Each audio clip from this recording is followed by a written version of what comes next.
नमस्कार, स्वागत है आप सभी का यूपी न्यूज बुलेटिन में, जहां मैं आपके साथ समृद्धि यादव आपको उत्तर प्रदेश से जुड़ी हर छोटी बड़ी खबर से रूबरू करवाऊंगी। तो चलिए रुक करते हैं आज की खबरों की ओर। पहली खबर इटावा से बड़ी खबर सामने आ रही है, जहां ग्राम पंचायत टिपरी चंबल के किसानों ने आडागेला फतेहपुर मार्ग पर स्थित सरकारी रास्ते से अवैध अतिक्रमण हटाने और भूमि की पैमाइश करवाने की मांग को लेकर उपखंड अधिकारी को ज्ञापन सौंपा है। आपको बता दें, अखिल भारतीय किसान सभा के नेतृत्व में दिए गए इस ज्ञापन में ग्रामीणों ने बताया कि खसरा नंबर 271 पर स्थित पुराना सरकारी रास्ता कुछ रसूखदार लोगों द्वारा बाधित कर दिया गया है, जिसके चलते कृषि कार्य में बाधा का सामना करना पड़ रहा है। बुवाई का सीजन शुरू होने वाला है, लेकिन रास्ता बंद होने से किसान अपने खेतों तक ट्रैक्टर ट्रॉली, बीज और खाद नहीं ले जा पा रहे हैं। साथ ही विवाद की स्थिति के चलते रास्ते को लेकर ग्रामीणों और अतिक्रमणियों के बीच लगातार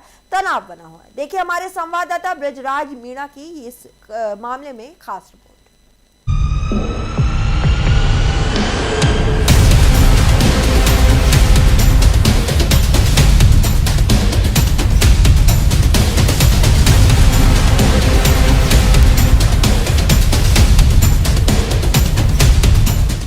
बाबूलाल बलवानी, तहसील सचिव, अखिल भारतीय किसान सभा, इटावा। साथियों, बहुत लंबे समय से हमारी मांग चल रही है और ये राज्य सरकार का भी एजेंडा है कि खेतों में पहुंचने के लिए किसानों को पर्याप्त रास्ता होना चाहिए। उसी मांग को लेकर के और ढीपरी चंबल से और आडागेला तक का जो रास्ता है, उस रास्ते पर दबंगों के द्वारा अतिक्रमण कर रखा है, जिससे मतलब किसानों को अपने खेतों में आने जाने, खाद बीज ले जाने और फसल को वापस लाने ले जाने में बहुत भारी समस्या का सामना करना पड़ रहा है।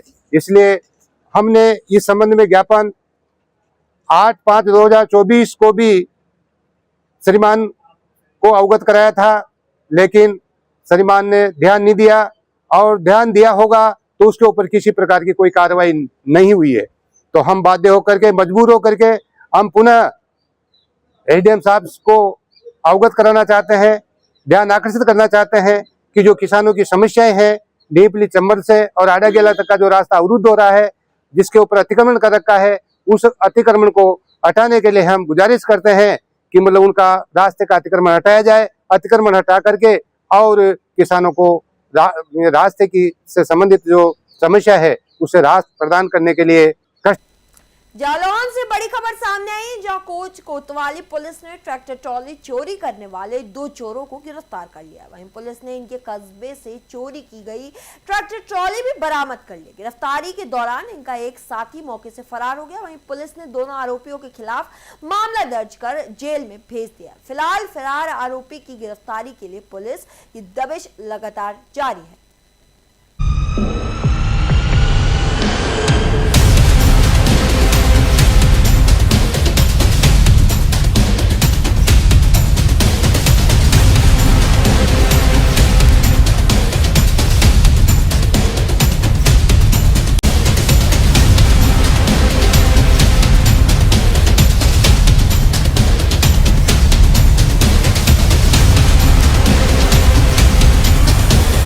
झांसी से दर्दनाक सड़क हादसे की खबर सामने आई है, जहां गुड़सराय गरौठा मार्ग पर ग्राम शिला के पास 2 बाइकों की आमने सामने जोरदार भिड़ंत हो गई। इस हादसे में एक बाइक सवार वीरेंद्र कुमार की मौके पर ही मौत हो गई, वहीं जबकि 2 युवक गंभीर रूप से घायल हो गए हैं। दोनों घायलों को झांसी मेडिकल कॉलेज रेफर किया गया है। साथ ही घटना के बाद इलाके में अफरा तफरी का माहौल बन गया है।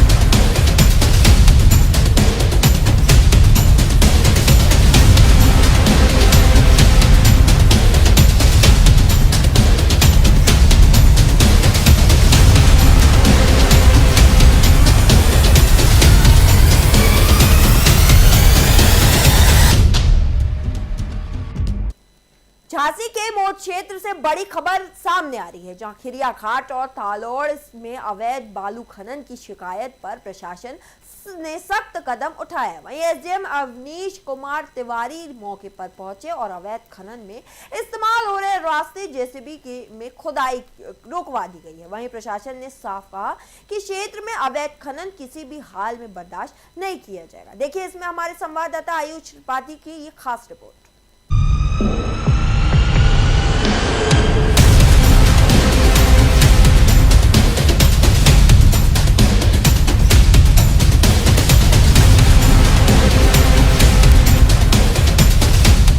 कुछ ग्राम से शिकायतें प्राप्त हो रही है। कुछ व्यक्तियों द्वारा अवैध तरीके से खिरिया घाट तालौड़ में जो है अवैध रात में अवैध खनन किया जा रहा है। इस पर तत्काल संज्ञान लेते हुए मेरे द्वारा टीम को भेजकर निरीक्षण कराया गया और तत्काल जो रास्ते थे जो कि अवैध खनन के लिए यूज़ किए जाते थे उनको बंद कर दिया गया है। और हमने एक टीम गठित की है जिसमें रेवेन्यू की टीम, पुलिस की टीम और खनिज की टीम है, जिसमें लगातार वो छापेमारी कर रही है। हमारा डीएम सर का भी पूरा ये है कि किसी भी तरीके का जो अवैध खनन है किसी भी क्षेत्र में नहीं होना चाहिए और हम लोग उस पर सतत निगरानी कर रहे हैं। अगर ऐसा कोई भी व्यक्ति अवैध खनन करता हुआ पाया जाएगा हम उसके विरुद्ध कठोर से कठोर कार्रवाई करेंगे। सर जेसीबी से खुदाई करवाई गई है? हाँ, जैसे कि जो रास्ते का प्रयोग बार बार किया जा रहा है रात में इन अवैध खनन वालों द्वारा, उनके जो रास्ते थे उनको जेसीबी के द्वारा अवरुद्ध कर दिया गया है, जिससे कि किसी भी समय जो है वो अवैध खनन न करने पाए। झांसी स्थित बुंदेलखंड यूनिवर्सिटी से बड़ा विवाद सामने आया है। जी आपको बता दें, मोबाइल टोकन को लेकर शुरू हुआ विवाद मारपीट में बदल गया। बताया जा रहा है कि 10 से ज्यादा गार्ड्स ने मिलकर एक छात्र की पिटाई कर दी, जिससे वो गंभीर रूप से घायल हो गया। वहीं घायल छात्र को मेडिकल कॉलेज भेजा गया और यूनिवर्सिटी प्रशासन ने मामले की जाँच के आदेश दिए हैं।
झांसी में प्रशासन की बड़ी कार्रवाई सामने आई है, जहां सपा के पूर्व विधायक दीप नारायण सिंह यादव की करीब 24 करोड़ रुपए की संपत्ति कुर्क कर दी गई है। जी आपको बता दें, जिला प्रशासन, पुलिस और राजस्व विभाग की संयुक्त टीम ने ये कार्रवाई की। वहीं कार्रवाई के दौरान इलाके में मुनियादी भी कराई गई और बताया जा रहा है कि संपत्तियां उनके करीबियों के नाम पर दर्ज थी।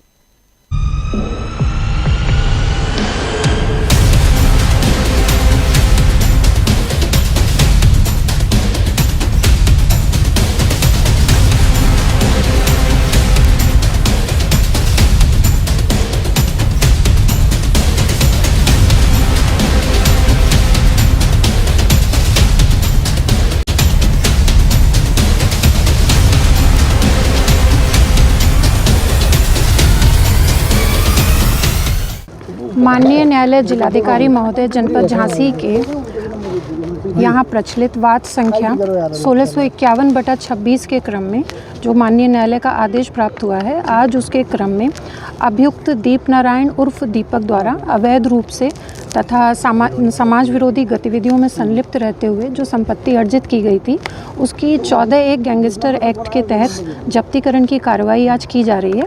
इसमें आज कुल 3 स्थानों पर करगुआजी, बनगुआ और भगवंतपुरा क्षेत्र में स्थित संपत्तियां जो इनके सहयोगियों कैलाश नारायण, SR रेजिडेंसी, अशोक गोस्वामी, मुन्नालाल तथा अभिषेक गोस्वामी के नाम से होना बताई जाती हैं। इनके आज जब्तीकरण की कार्रवाई स्थानीय तहसील के सक्षम अधिकारियों तथा स्थानीय पुलिस की मौजूदगी में माननीय न्यायालय के आदेश का पालन करते हुए प्रक्रिया पूर्ण की गई है।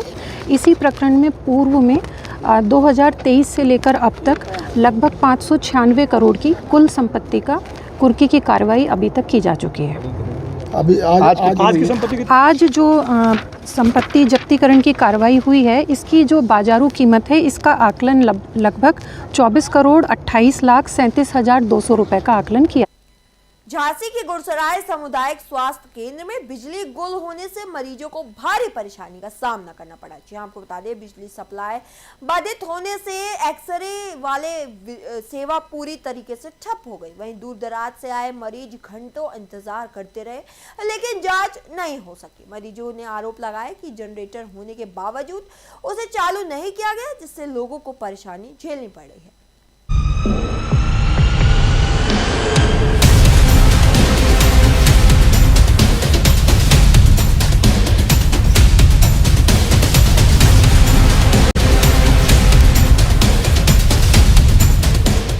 हमारा नाम श्याम सुंदर है।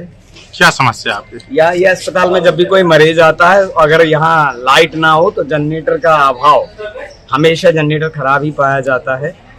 हम चाहते हैं कि अतिशीघ्र जनरेटर शासन और प्रशासन से गुहार लगा रहे हैं और जिले के आला अफसरों से कि यहाँ का जनरेटर सही कराया है, जिससे तमाम लोग उसकी सुख सुविधा एक्सरे मशीन की पा सकें। कौन से अस्पताल की बात? ये सरकारी स्वास्थ्य केंद्र गुरसराय हैं। कब से परेशान हो रहे हैं आप यहाँ लोग? तो लंबे समय से जब भी देखो खामियां यही नजर आती हैं, कभी जनरेटर खराब है, जनरेटर खराब है। तो आप परेशान हैं कि काफी लोग परेशान होंगे? नहीं, हमारे जो हम तमीदारों के साथ भी आते हैं वो भी परेशान हैं, हम भी परेशान होते हैं कई बार। क्या चाहते आप? हम यही चाहते हैं कि जनरेटर सुधरवाया जाए, शासन प्रशासन से गुहार लगाए। फिलहाल इस बुलेटिन के लिए इतना ही। ऐसी और खबरें और अपडेट्स के लिए देखते रहिए लोकल 7 न्यूज।